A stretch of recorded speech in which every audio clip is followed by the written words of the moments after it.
This is Community Radio Networks. And today, ladies and gentlemen, is Wednesday, the 24th of July.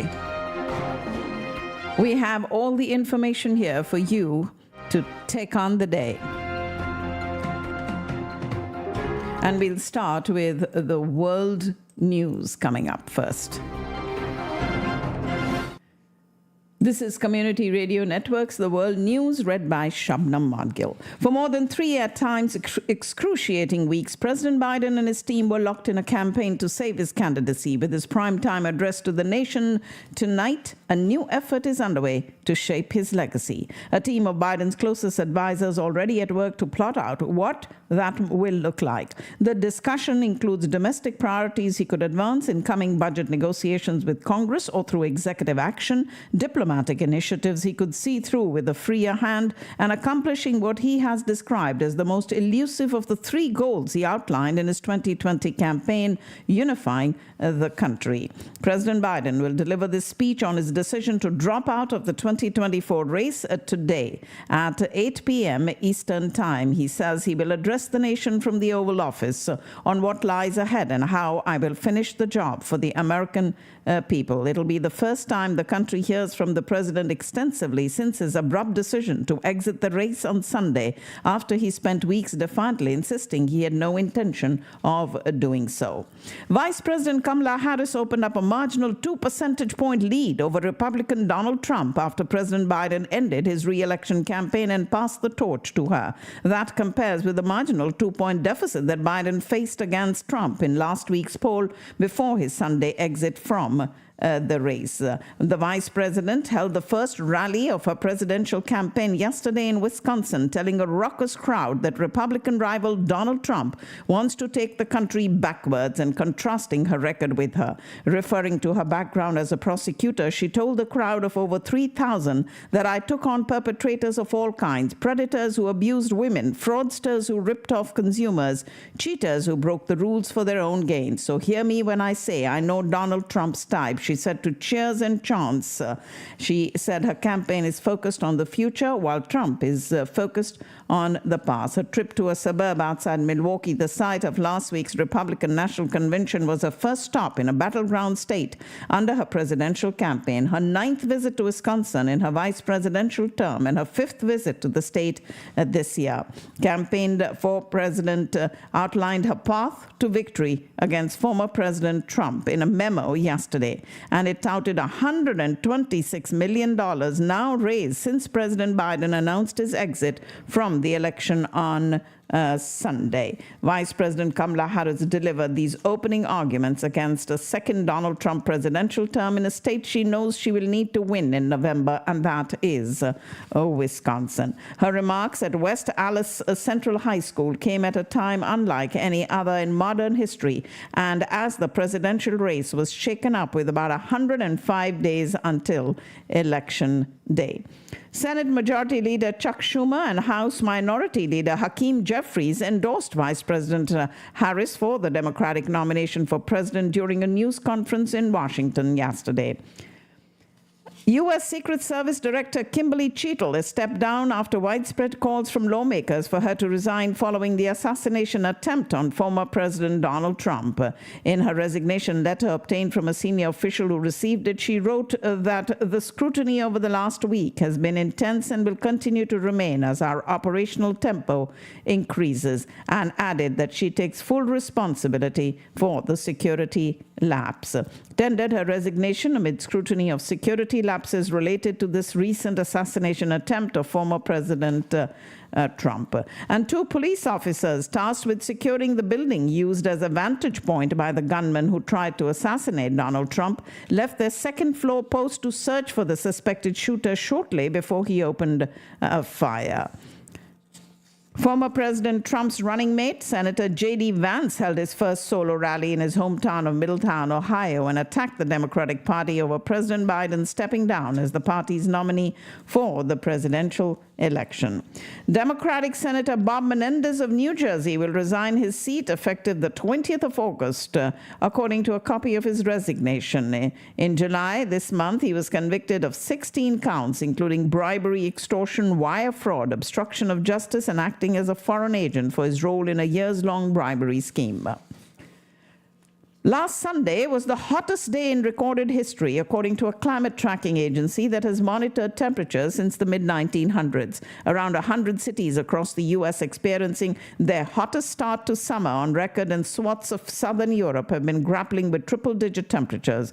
Global average temperatures typically peak during the northern hemisphere summer between late June and early August. They also fluctuate based on natural factors, seasons, large-scale climate patterns, and solar activity.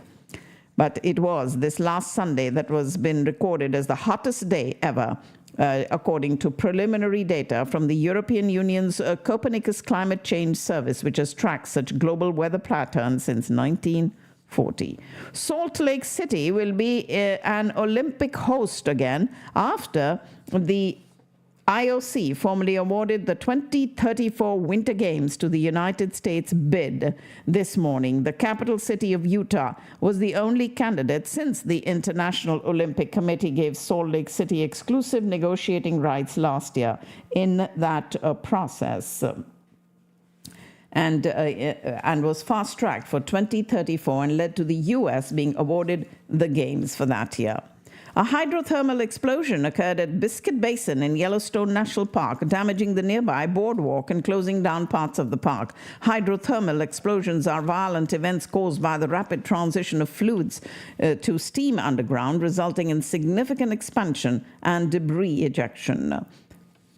Israeli Prime Minister Benjamin Netanyahu will address Congress today at the request of House Speaker Mike Johnson to shore up support for Israel's war in Gaza. He will meet President Biden and Vice President Kamala Harris this week and former President Trump at Mar-a-Lago in Palm Beach, Florida on Friday. Protesters opposing the war are poised to descend on Capitol Hill today. He will address Congress this evening, seeking to shore up American support for his war in Gaza. His visit is controversial due to tensions in U.S.-Israel relations, criticism of his handling of the war, and accusations of avoiding a ceasefire deal for political reasons. Israeli Prime Minister scheduled to address the U.S. Congress today, his first since terrorist attacks on Israel killed 1,200 people and resulted in the taking of hostages to Gaza, where about 100 are still believed to be held captive. His speech is at 2 p.m. this afternoon Eastern Time and comes at a critical period. He will deliver this landmark speech to the U.S. Congress today, seeking to rally support at this time of tension between his country and its main military backer over the offensive in Gaza. Meanwhile, Israel's assault on Khan Yunis that killed at least 89 Palestinians, most of whom are women and children, is one of the bloodiest attacks yet, as Israel's crime of genocide continues to unfold. This according to the Euromed Human Rights Monitor this morning. At least 121 people were killed, according to the latest numbers. And 150,000 have fled areas in Khan Yunis since Monday. The International Criminal Court has said it accepted 64 filings by states, organizations, and individuals to intervene in prosecutor Karim Khan's request to issue arrest warrants for top Israeli and Hamas officials that include Prime Minister Benjamin Netanyahu. It is the Human Rights Watch that has accused Israeli forces of publishing degrading photographs and videos of detained Palestinians, including children, in acts that amount to war crimes. The Iranian Foreign Ministry has demanded the exclusion of Israeli athletes from the Olympic Games starting in Paris this week over the bombardment in Gaza. The International Olympic Committee weighing a Palestinian call for the Israeli athletes to be barred from the Games over the military campaign in Gaza just when the opening ceremony is about to happen. The 2024 Paris Olympic Games officially begin on Friday with live coverage of the opening ceremony, but more than 10,000 athletes from more than than 200 countries and territories are in France already to compete in 45 sports across 329 events. The third time that Summer Olympics have been held in Paris, and the Games technically begin today, 2 days ahead of the opening ceremony, with events including soccer, rugby, handball, and archery. The 2024 Paris Olympic Games seeing the world's best athletes on the biggest stage competing for their country, and the anticipation is palpable as we inch closer to the World Games, with excitement growing every single day. France's Interior Ministry rejected around 5,000 security accreditation requests for Olympic volunteers and workers, with roughly 1,000 of those cases blocked due to suspicions of meddling or espionage. French security forces guarding sites to be used in the Paris Olympics are intercepting an average of 6 drones per day. Briton Andy Murray, the first male tennis player to claim 2 Olympic singles gold medals, said he will play the final event of his glittering career at the Paris Games before heading into retirement. And a German horse with his Indian rider and their slow trot happening before the big games. 16-year-old German-born horse's 5-year association with Agarwal has helped the two build a bond and perfect the switch-on, switch-off routine like most elite athletes. How do you ask a horse, an equestrian Olympian, to relax before a big competition day? It takes more than proverbial whisper. Sir Caramello Old, who will be at the Paris Olympics, teaming up with 23-year-old Kolkata-based rider Anush Agarwal, in the dressage event of the Games, is the country's only 4-legged participant besides the 117 humans. The 16-year-old German-born horse's 5-year association has helped the two build this bond. And 5 players on Australia's women's water polo team for the Paris Olympics have tested positive for COVID-19.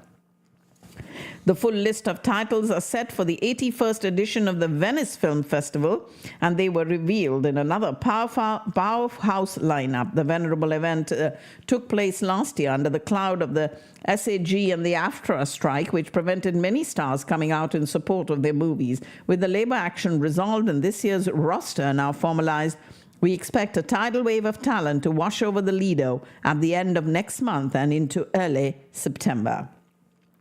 And many of the films announced this morning are, of course, widely anticipated to be completely good winners.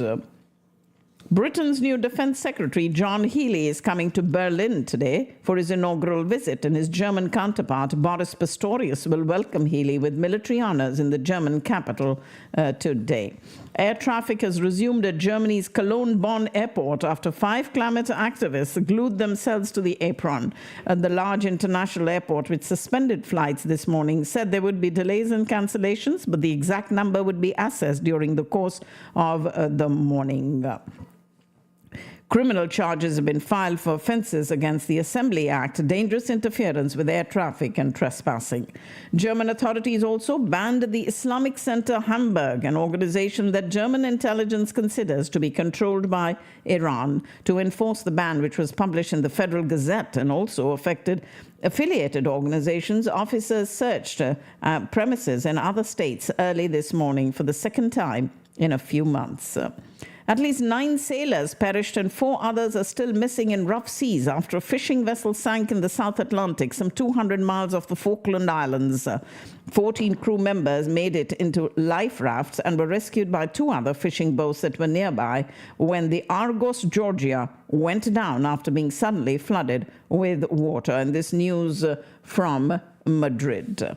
Kenya's president incorporated the opposition in his new cabinet, appointing 4 ministers from the main opposition party in a bid to form a broad-based government that would address governance issues raised in deadly protests. And President William Ruto to reappointed the minority leader in parliament and opposition leader Raila Odinga's party chairman in his new cabinet, despite a split in the opposition coalition that saw other parties distance themselves from the government talks.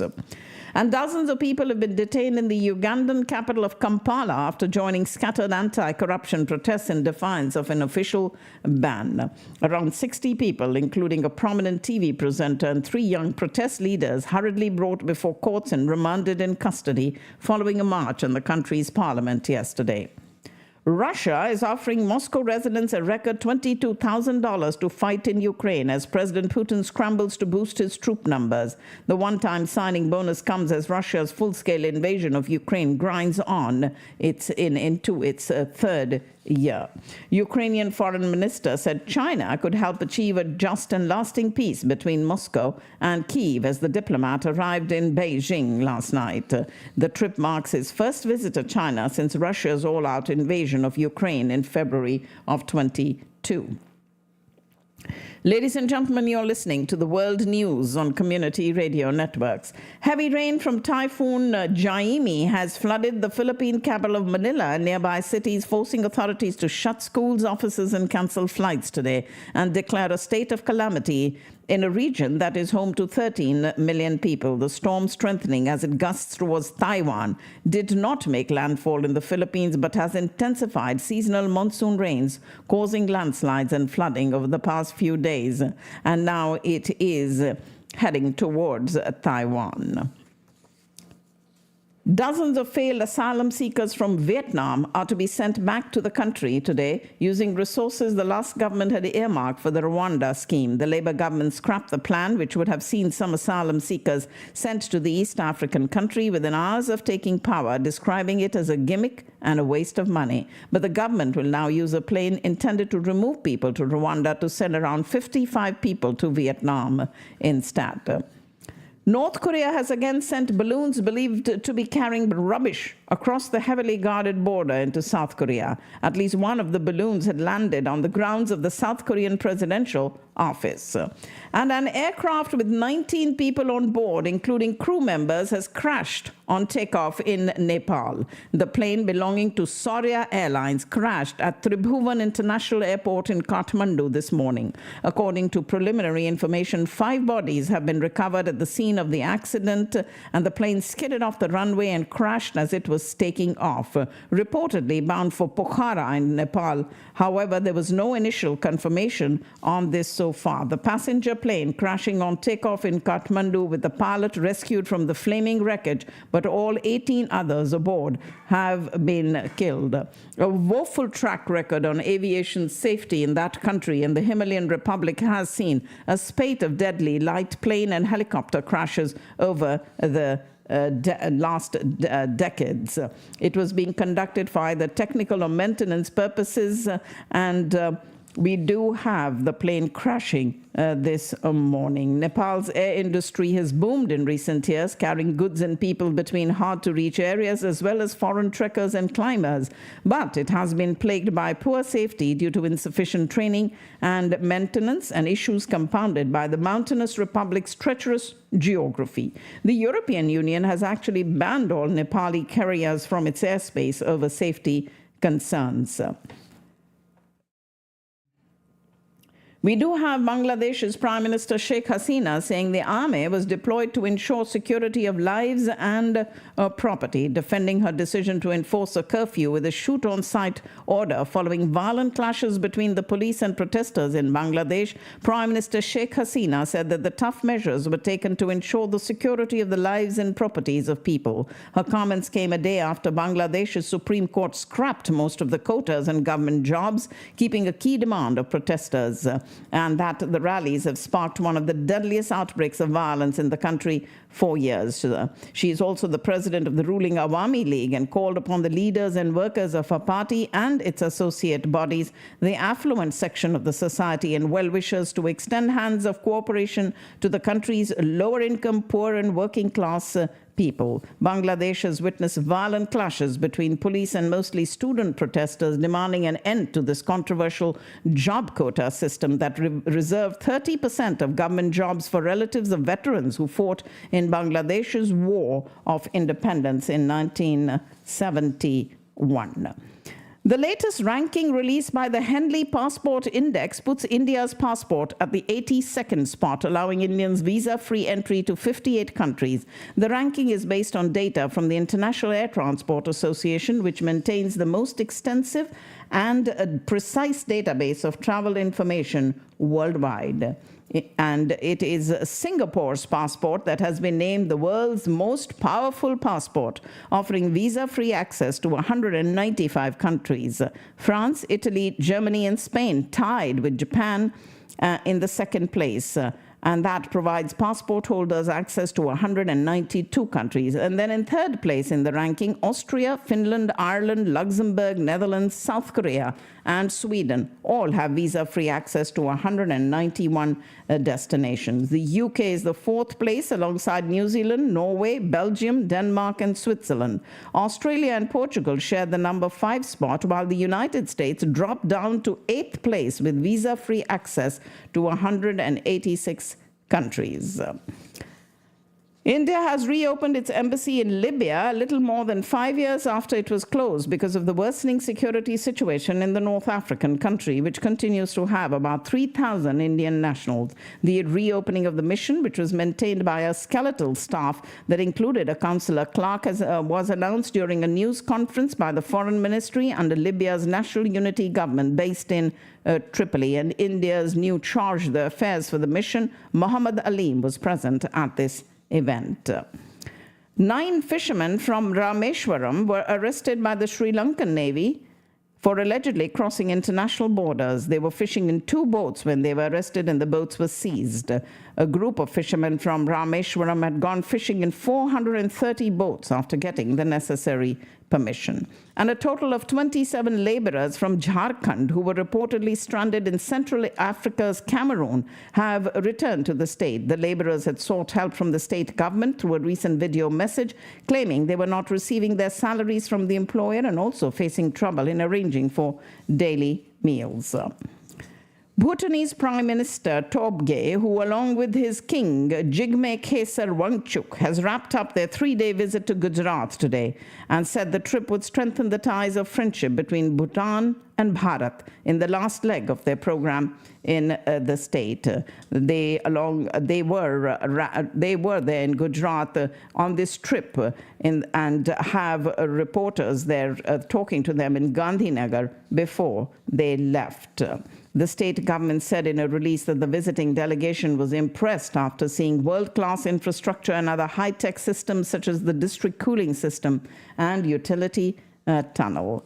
They visited the Statue of Unity and felt like they were on a pilgrimage, they said. The delegation led by Bhutan's king and prime minister visited Adani Group's flagship infrastructure project sites at Mundra and Khavda, and the conglomerate operates India's largest commercial port at Mundra, while it is developing the world's largest renewable energy park in Khavda. And the Bhutanese Prime Minister called for a partnership between India and Bhutan for the development of the Mindful City planned at Gelfu town in southern Bhutan near the border with India. Before leaving, they took a helicopter ride for a bird's eye view of Ahmedabad city and did meet with Chief Minister Bhupendra Patel, who bid farewell to them at the airport. After the opposition walked out from the Rajya Sabha over discriminatory budget, Nirmala Sitharaman says that these allegations by them are outrageous after she presented the union budget yesterday, a day after the finance minister sparred with opposition leaders who alleged that the financial document ignored all states except for Bihar and Andhra Pradesh. As the Rajya Sabha proceedings began for the day, leader of opposition Mallikarjun Kharge has said that the India bloc parties condemned the budget, which ignored other states. Also, we do have the opposition and government exchanging these words in the Rajya Sabha today, which they say was for keeping only some people happy. Congress and other opposition parties criticized the union budget. Farmers, meanwhile, pushing the government to revamp the MSP or minimum support price policy, and they met Congress MP Rahul Gandhi inside Parliament complex. He is also leader of the opposition in the Lok Sabha and met a delegation of 12 farmer leaders from Punjab, Haryana, Uttar Pradesh, Telangana, Tamil Nadu, and Karnataka. the furor over the protests making international headlines when it happened earlier and sparked bitter fights between the ruling BJP and the opposition led by Mr. Gandhi's Congress.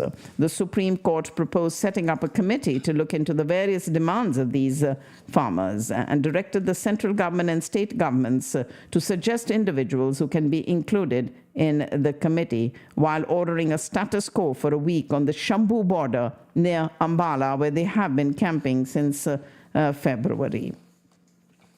There is a case of trust deficit, according to the Supreme Court, when they order the status quo at the Shambhu border, that is, and seeking a stay on this Punjab-Haryana High Court directive to open the border on an experimental basis. Several people, meanwhile, were injured when a temporary gate collapsed at a cultural event attended by West Bengal Chief Minister Mamata Banerjee in Kolkata today.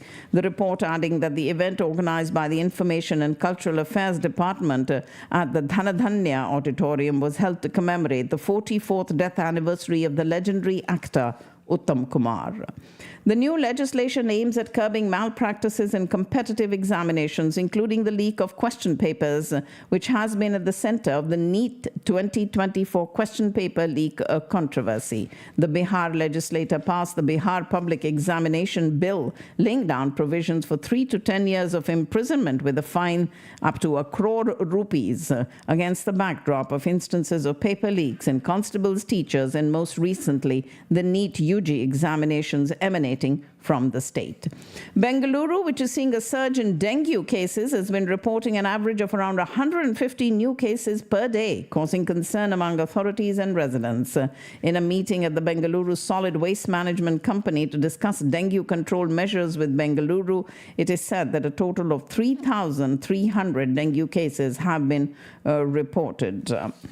Heavy rains lash Vadodara city, leading to heavy waterlogging in several areas, and the Vishwamitri River flowing at 5.5 feet higher than normal.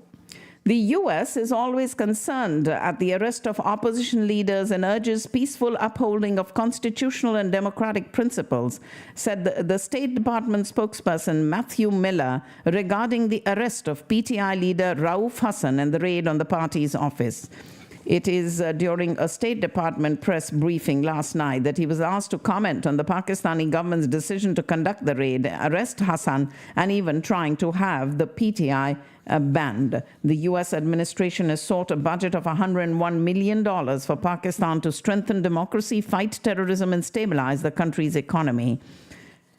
Although its cause has always found sympathetic ears in Western democracies, British parliamentarians hinted that they would like to help the PTI internationalize its case over the alleged intimidation and harassment faced by the party following its ouster from power in 2022. And that these remarks came by Conservative peer Lord Daniel Hannan, who during a hearing held at the House of Lords yesterday in London, which saw more than a dozen parliamentarians listen as PTI figures detailed allegations of electoral fraud, the breakdown of rule of law, and prolonged incarceration of party leader Imran Khan, as well as growing censorship and intimidation by way of arrests and abductions. In the wake of what is being seen by many as an admission of guilt by Imran Khan, the government's efforts to ban the opposition PTI from the political mainstream are gathering steam in Pakistan. Media reports said the PTI founder had, while speaking to journalists at Adiala jail, acknowledged that he had called for a protest outside the general headquarters if he was arrested. The former prime minister refused to undergo polygraph, photogrammetry, and voice matching tests, despite a Lahore police team's efforts to interrogate him regarding a dozen cases related to the May 9th riots. A 12-member team, including officials from the Punjab Forensic Science Agency, arrived at the Adiala jail, where he has been imprisoned for nearly a year. He initially refused to answer their questions, expressing distrust in the authorities and insisting on the presence of his lawyers. Arshad Nadeem is banking on his fitness and preparations to end Pakistan's over 3-decade-long Olympic medal drought at the Paris Games. Pakistan have not bagged a medal of any color since the 1992 Olympics, but its star javelin thrower stressed that he will try his best for a podium finish in the French capital. The National Emergency Operations Center in Islamabad warned of strong monsoon currents likely to penetrate from the Arabian Sea and the Bay of Bengal in upper regions of Pakistan, resulting in a series of rains across various parts of the country over the next 24 hours. And this statement of the spell continues until the 27th of this month. Ladies and gentlemen, that's all I have in the world news for you, but I do have your financial news coming up in a separate segment right here on Community Radio Networks.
She sent you a winky face. Probably just trying to.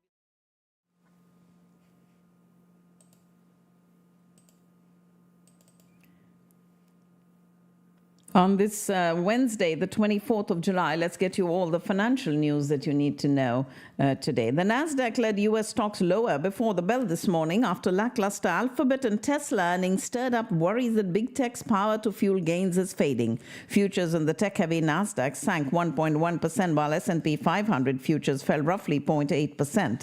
Dow Jones Industrial Average futures retreated 0.4% after losing Tuesday for all three gauges yesterday. Stocks are sinking as investors digest mixed quarterly earnings from Google parent Alphabet and Tesla, the first of the magnificent 7 mega caps to report. Those results have set Wall Street wondering whether the dominant tech stocks behind this year's rally now face sell-offs amid questions about AI's potential boost to their growth. And stocks have slumped on lackluster results from Tesla, LVMH, and Deutsche Bank, also fueling concern about the health of the global business as the reporting season kicks into overdrive. Tesla shares fell 7% in New York pre-market trading after a fourth straight quarter of disappointing earnings. Tesla reporting mixed second quarter results after the bell yesterday, though the EV maker did say it was on track for production of new vehicles, likely a cheaper EV, in the first half of 2025. Tesla also said its growth rate this year would be notably lower than what it achieved last year. Reporting weaker than expected earnings for the second quarter as automotive sales have also dropped for a second straight period, and the stock slid more than 8% in extended trading this morning. Revenue increased 2% from $24.93 billion a year earlier, and Tesla said in an investor deck that automotive revenue did drop to $19.9 billion from $21.27 in the same quarter a year ago.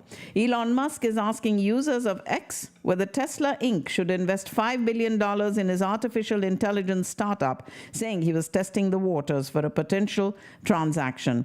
He posed the question shortly after the car maker reported this fourth quarter starting of disappointing profit. AT&T exceeded market expectations for wireless subscriber additions in the second quarter today as the telecom operator's higher tier unlimited plans attracted customers. Shares of the company rose 4% in pre-market trading this morning, and the company added 419,000 monthly bill-paying wireless phone subscribers compared with expectations of 284,000 additions. General Dynamics reporting an 18% rise in second quarter revenue today, helped by higher demand for its ammunitions and nuclear-powered submarines. Google parent Alphabet reported its fiscal second quarter earnings after the bell yesterday, beating analyst estimates on the top and bottom lines as its cloud business continued to pick up steam, topping the $1 billion mark for the operating profit for the first time. Cybersecurity startup Wiz has turned down a $23 billion takeover bid from Google's parent Alphabet, breaking off what would have been the largest acquisition in the search giant's history. Back in April, Meta teased that it was working on a first for the AI industry, an open source model with performance that matched the best private models from companies like OpenAI. Today, that model has arrived. Meta is releasing Llama 3.1, the largest ever open source AI model, which the company claims outperformed GPT-4o, the Anthropic's Claude 3.5 Sonnet on several benchmarks. Facebook parent Meta said it has today removed thousands of Instagram accounts linked to so-called sextortion scams.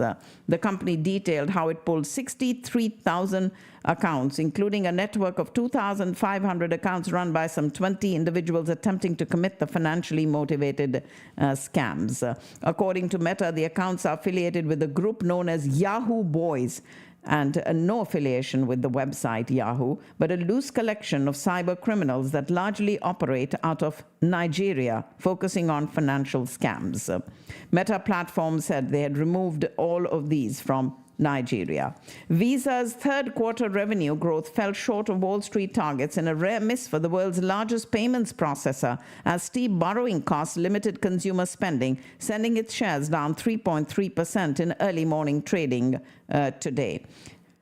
We have CrowdStrike promising to improve how it tests software after its faulty content update for Windows system caused that mass global IT outage last Friday. The cybersecurity company's mistake resulted in problems for banks, hospitals, and airlines as millions of PCs displayed blue screens of deaths.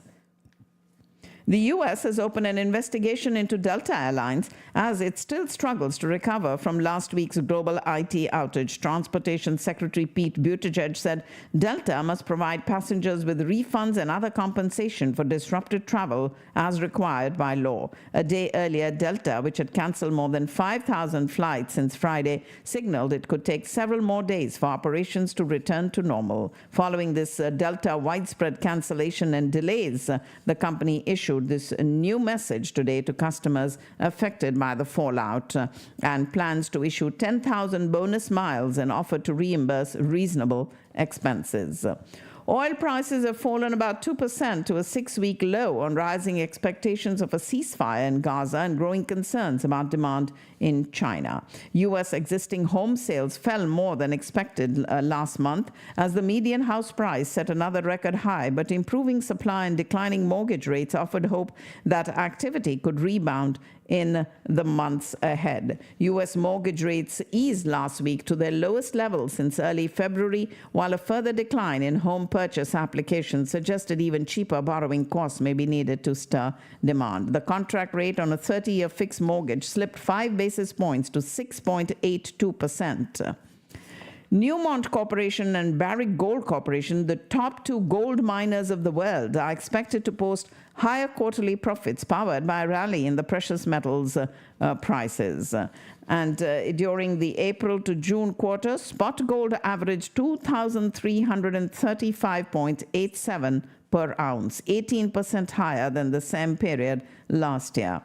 Researchers at Bankrate recently ranked the best and worst states for retirement by analyzing dozens of data points such as living costs, healthcare costs, overall well-being, and plenty more. These states were then ranked based on 5 broad categories: affordability, overall well-being, the cost and quality of healthcare, weather, and crime. And the rankings show that the best and worst states for retirees are split geographically. The Midwest and the South claim the top 5 states, while the Northeast and the West claim the bottom 5 states, primarily because of differences in the cost of living.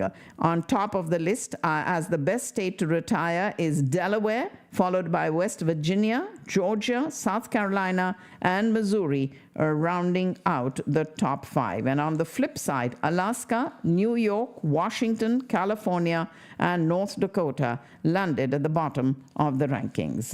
Florida's population has crossed the 23 million residents mark for the first time this year because of the influx of people moving from other states. Florida had 23 million residents, according to estimates released earlier. It is the 3rd most populous state in the U.S., trailing only California's 39.5 million residents and Texas's 30.5. But Florida added almost 359,000 people last year. Dallas Cowboys owner Jerry Jones and a woman with whom he allegedly had an affair in the 90s have reached a resolution in a breach of contract trial. The trial was in its 2nd day yesterday when attorneys for Jones and Cynthia Davis said the two reached the agreement. The trial stemmed from a claim that Davis and his daughter, Alexandra Davis, breached a contract. Jones sought $1.6 million in attorneys' fees. The Salvation Army has finished renovations on a family shelter in Fort Worth. The Mabee Social Service Center first opened in 1989, and in 2017, the Salvation Army transitioned from shelters for individual men and women to shelters for families, and the organization said the change gave parents with young children a safe place to stay temporarily.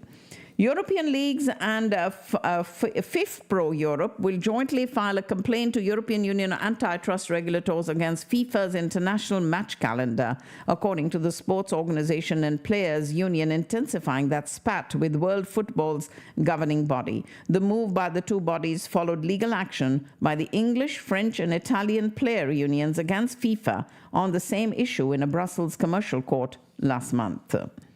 And as the Olympics get ready in Paris, looks like Snoop Dogg will be one of the final torchbearers at the Paris Olympics. And Celine Dion has been seen in Paris, not sure yet whether she's performing at the opening ceremony.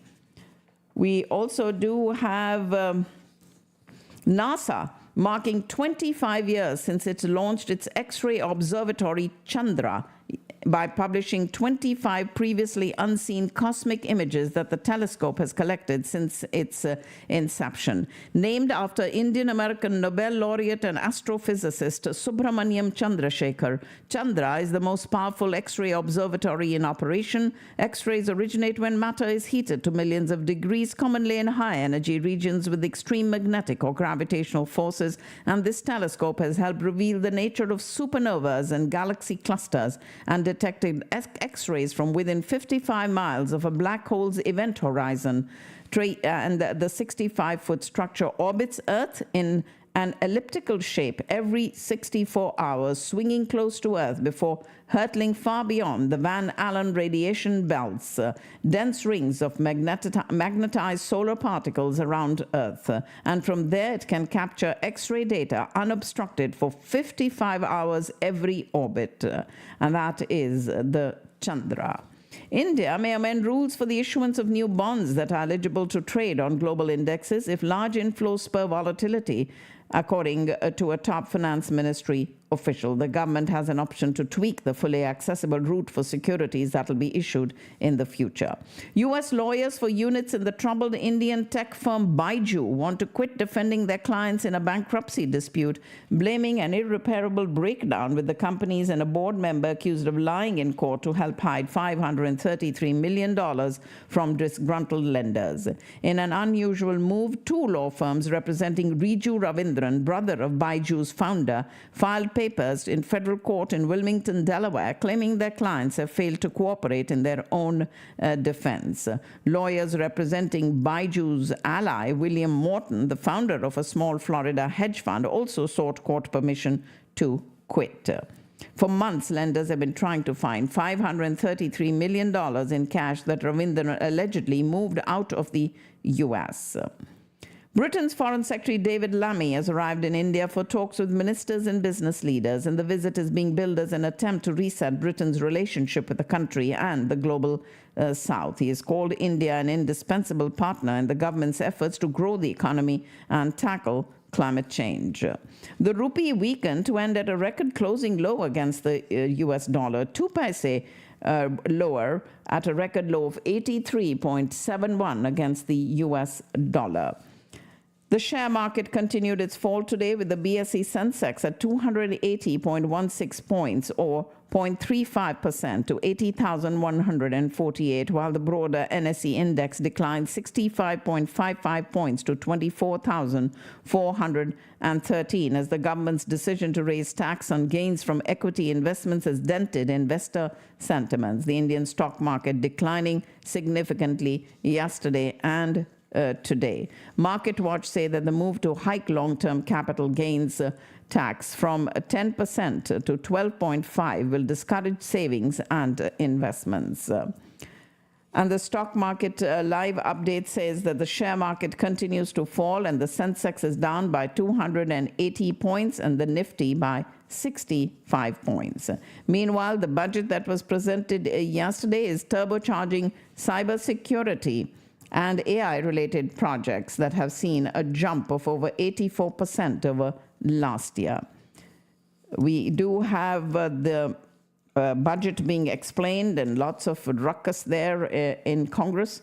Well, ICICI Bank, Dabur, HUL, and more, these stocks focusing after the budget. And Anand Rathi shares and stockbrokers highlighted some stocks that are poised to benefit from the strategic measures that were announced in the budget. Radhika Gupta, the MD and CEO of Edelweiss Mutual Fund, discussed in detail the changes in mutual fund taxation following yesterday's union budget. And we also do have experts welcoming the budget relief for cancer patients, which is urging higher health spending. Customs duty exemptions on 3 crucial cancer treatment drugs could potentially reduce the cost by 10 to 20%, reducing financial burden and encouraging better treatment outcomes.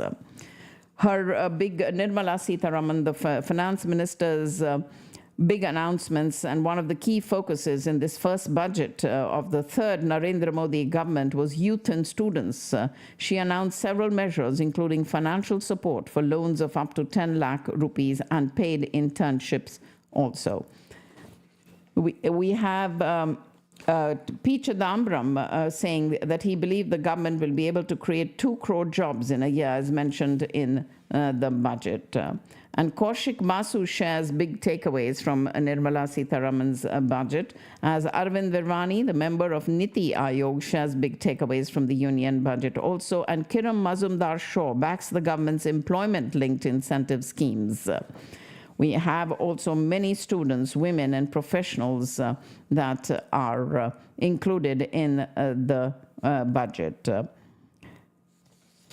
Nifty, Sensex logging their worst losing streak as we talk, and the shares of HDFC Bank, Axis Bank, State Bank of India, Hindustan Unilever, and Kotak Mahindra pulled the Nifty lower, while those of NTPC Limited, Reliance Industries, Tata Motors, HDFC Life Insurance, and Tech Mahindra cushioned the fall. Market breadth has skewed in favor of buyers. Amar Singh Chamkila has emerged as the most watched Hindi streaming film, and Murder Mubarak closed second.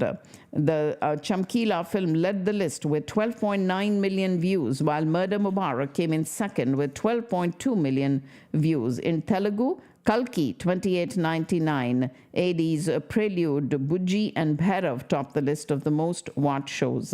At a time when streaming giants are focusing on producing more original content, this strategy seems to be yielding good results, though not as strong as last year. Unlike last year, however, Netflix dominated the Hindi direct-to-OTT films category, with its original movies taking the top 2 spots on the list of most-watched Hindi works, as they were streaming originals in India. In the Hindi films category, the director Imtiaz Ali's biographical drama, Amar Singh Chamkila, starring Diljit Dosanjh and Pariniti Chopra, led that list. And The Murder Mystery, which is directed by Homi Adjani's thriller Murder Mubarak, featuring Pankaj Tripathi, Sara Ali Khan, Vijay Varma, and Karishma Kapoor, came in second. And also during that same time, the 2 spots held by Shahid Kapoor starrer Bloody Daddy and the family drama Gulmohar have also been included in the list. Meanwhile, Bad News crossed the 35 crore rupee mark at the box office on its second Tuesday yesterday. On day 5, the film, directed by Anand Tiwari, collected 3.75 crores. Bad News, featuring Vicky Kaushal as Akhil Chadda, Tripti Dimri as Saloni Bagga, and Ami Virk as Gurbeer Singh Pannu, focusing on this love triangle between the three. And the film also includes guest appearances by Ananya Pandey, Neha Sharma, and Gajraj Rao. And in Pakistan, Finance Minister Mohammad Aurangzeb briefed global rating agencies for the second day about the government's efforts to stabilize macroeconomic indicators under a new staff-level agreement with the International Monetary Fund. After several users around the country faced problems with WhatsApp communication last week, a parliamentary body sought answers from the Pakistan Telecommunication Authority over that disruption. Sugar export to Afghanistan has resumed after a 4-year suspension, with over 400 vehicles crossing the Turkham border in the last 4 days. And a customs appellate tribunal has upheld the recovery of a 10% regulatory duty amounting to billions of rupees from 6 oil companies on the import of petrol. And as a last resort to save the economy, the Federation of Pakistan Chambers of Commerce and Industry announced that it would file a case in the Supreme Court against the unbearable capacity charges being paid to independent power producers. Ladies and gentlemen, that's all I have in the financial news, but I do have the final segment of your program coming up for today.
In this final segment of our program, let's get you some stories from the annals of history that happened on today's date, which is the 24th of July. During her imprisonment at Lochleven Castle in Scotland, Mary, Queen of Scots, is forced to abdicate in favor of her one-year-old son, who was later crowned King James VI of Scotland. While just 6 days old, she ascended to the Scottish throne upon the death of her father. Her mother sent her to be raised in the French court, and she married the French Dauphin, who became King Francis II of France, but died the following year. After his death, she returned to Scotland to assume her designated role as the country's monarch. And that was Mary, Queen of Scots, who was forced to abdicate in favor of her one-year-old son, who was later crowned King James VI of Scotland on today's date, the 24th of July, in the year 1567. And in 1847, after 17 months and many miles of travel, Brigham Young leads 148 pioneers into Utah's valley of the Great Salt Lake.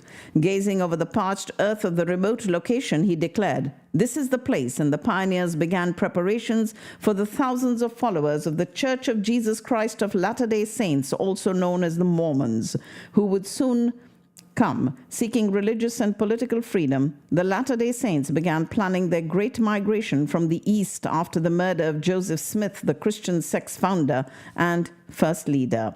And this was religious pioneers settling at Salt Lake Valley on the 24th of July in 1847. On the 24th of July in 1911, American history scholar Hiram Bingham gets his first look at the ruins of Machu Picchu, an ancient Inca settlement in Peru that is now one of the world's top tourist destinations. Tucked away in the rocky countryside northwest of Cusco, Machu Picchu is believed to have been a summer retreat for Inca leaders whose civilization was virtually wiped out by Spanish invaders in the 16th century, and for hundreds of years afterwards, its existence was a secret known only to the peasants living in the region. That all changed that day, on the 24th of July in 1911, when Bingham arrived with a small team of explorers to search for the famous lost cities of the Incas. And this American historian encountered Machu Picchu's ruins in that year, 1911. Today, more than 300,000 people tramp through Machu Picchu every year, braving crowds and landslides to see the sun set over the towering stone monuments of the sacred city and marvel at the mysterious splendor of one of the world's most famous man-made wonders. On the 24th of July in 1945, through an interpreter, President Harry Truman hints to Soviet Premier Joseph Stalin that the United States has successfully developed a new weapon. In his diary, Truman privately referred to the new weapon, the atomic bomb, as the most terrible bomb in the history of the world. The U.S. had successfully tested the world's first atomic weapon near New Mexico, and Truman received the news while in Germany conferring with British Prime Minister Winston Churchill and Soviet leader Joseph Stalin on post-World War II policy in Europe. And on that day, on the 17th of July, in 1945, Truman told Churchill of the test's success, and the two agreed to put off telling Stalin about what Truman called the dynamite news until later. Truman first wanted to get Stalin to agree to enter the Pacific War on the Allies' side with no strings on it. But it was after receiving the pledge from Stalin to join the U.S. in the war against Japan in the Pacific that Truman casually informed the Soviet leader that the United States had a new weapon of unusual destructive force. And although Stalin did not appear to be impressed by this news, Truman hoped that the information would increase the pressure on Stalin to concede to the Allies' demands regarding the post-war division in Europe. And in his diary entry for the next day, the 25th of July, he wrote that the new weapon would be used against military targets in Japan before the 10th of August, and specifically mentioned avoiding women and children, and mused it is certainly a good thing for the world that Hitler's crowd or Stalin's did not discover this atomic bomb. Turned out that Truman would not need the Soviets' help in the Pacific after all, and it was on the 6th of August in 1945, a week before the Soviets were due to join combat operations, that Truman ordered the first atomic bomb dropped on Hiroshima in Japan. 2 days later, he authorized a second atomic bomb dropped on Nagasaki. And although the total number of victims has been disputed, Japanese and U.S. government statisticians estimate that at least 140,000 men, women, and children died immediately in these two blasts, and an additional 74,000 died from the effects of bomb-related radiation by the year 1950. During the grand opening ceremony of the American National Exhibition in Moscow, Vice President Richard Nixon and Soviet leader Nikita Khrushchev engaged in a heated debate about capitalism and communism in the middle of a model kitchen set up for that fair. The so-called kitchen debate became one of the most famous episodes of the Cold War, and it happened on today's date, the 24th of July, 1959. A year earlier, the Soviet Union and the United States had agreed to set up national exhibitions in each other's nation as part of their new emphasis on cultural exchanges. The Soviet exhibition opened in New York City that year, and the U.S. exhibition opened in Sokolinki Park in Moscow. On July the 24th, before the Moscow exhibition was officially opened to the public, Vice President Nixon served as a host for a visit by Soviet leader Nikita Khrushchev. And as Nixon led Khrushchev through the American exhibition, the Soviet leader's famous temper began to flare. And when Nixon demonstrated some new American color television sets, Khrushchev launched into an attack on the so-called Captive Nations Resolution passed by Congress just days before. The resolution condemned the Soviet control of the captive peoples of Eastern Europe and asked all Americans to pray for their deliverance. After denouncing that resolution, Khrushchev sneered at U.S. technology on display, proclaiming that the Soviet Union would have the same sort of gadgets and appliances within a few years. Nixon, never one to shy away from a debate, goaded Khrushchev by stating that the Russian leader should not be afraid of ideas. After all, you don't know anything, said the Soviet leader, snapped at Nixon. You don't know anything about communism except fear of it.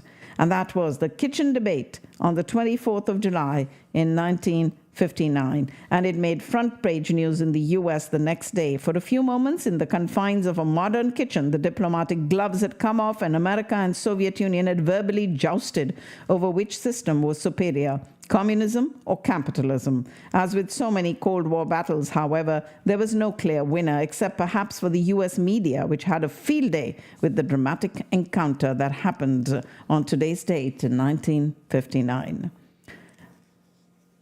And at 12:51 Eastern Time, on the 24th of July, 1969, Apollo 11, the U.S. spacecraft that had taken the first astronauts to the surface of the moon, safely returns to Earth.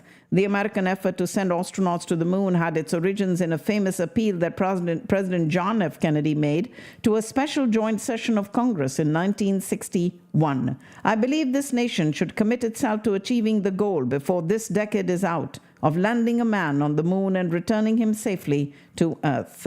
And here it was, Apollo 11 returning safely to Earth on the 24th of July, today's date, in 1969. And then, ladies and gentlemen, on the 24th of July, 1982, it was Sylvester Stallone's hit, the Rocky franchise, that produced its second #1 pop hit when Survivor's Eye of the Tiger begins a 6-week run atop the Billboard pop chart. The first #1 hit from Stallone's boxing film series was Gonna Fly Now, the theme from Rocky. But here was the hard-charging Eye of the Tiger. Like the film's main character, who transformed himself from a lovable in the first Rocky into that vengeful, muscle-bound warrior in Rocky III, Eye of the Tiger eschewed subtlety in favor of brute force. But as brute force pop songs go, few have been more effective than the one and only #1 hit from the Chicago bar band Survivor. Survivor was handpicked by Sylvester Stallone to write a song for the second Rocky sequel after he heard their minor 1981 hit Poor Man's Son. a mid-tempo number in the vein of Foreigner. For the Rocky III soundtrack, Stallone told songwriting band members Frankie Sullivan and Jim Petrick that he wanted something with a strong beat that would appeal to the rock crowd. What he got was one of the most effective and popular soundtrack hits of all time, as Eye of the Tiger raced to #1 on the pop charts and remained there for 6 consecutive weeks, 5 weeks longer than the theme song for the original Rocky.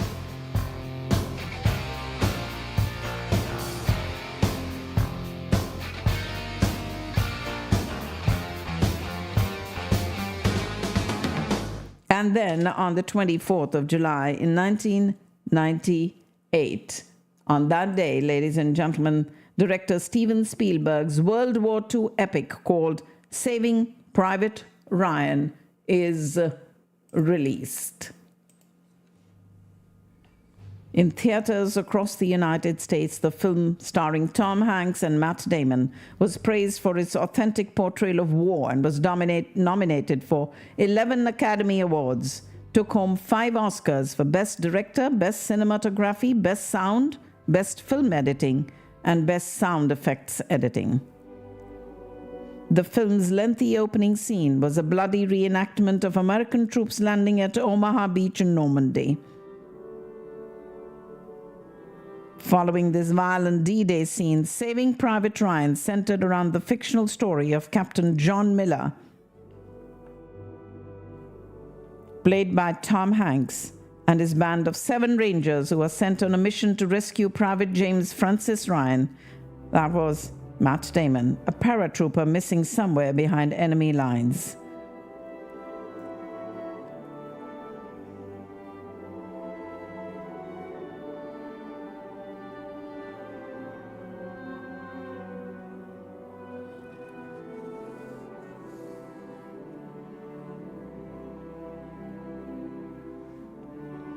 Saving Private Ryan, and you're listening to the theme music of the movie in the background. Saving Private Ryan opens in theaters on today's date in 1998. And on the 24th of July in 2005, American cyclist Lance Armstrong wins a record-setting 7th consecutive Tour de France and retires from the sport. After he survived testicular cancer, his rise to cycling greatness inspired cancer patients and fans around the world and significantly boosted his sport's popularity in the United States. However, in 2012, in a dramatic fall from grace, the one-time global cycling icon was stripped of his 7 Tour titles after being charged with the systematic use of performance-enhancing drugs. He was born in Plano, Texas, and started his sports career as a triathlete competing professionally by the time he was 16. Biking proved to be his strongest event, and at age 17, he was invited to train with the U.S. Olympic Cycling Developmental Team in Colorado. And that, ladies and gentlemen, was Lance Armstrong, who then moved from Texas to Colorado and got all those titles. He began 1996 as the #1 ranked cyclist in the world, but he chose not to race the Tour de France and performed poorly at that year's Olympics. After experiencing intense pain during a training ride, he was diagnosed with stage 3 testicular cancer, which had spread to his lungs and brain. He underwent surgery and chemotherapy and then began training again. Later that year, he signed with the U.S. Postal Service team. After he quit in the middle of one of his first races back, many thought his career was over. However, after taking some time off from competition, Armstrong came back to finish in the top 5 at both the Tour of Spain and the World Championships in 1998 and won his 7th Tour de France on today's date, the 24th of July in 2005. Those were some stories from the annals of history. And that, ladies and gentlemen, is my show for today. I do hope that you found it very informative. And for those of you who would like to reach me directly, my number is 214-675-1754.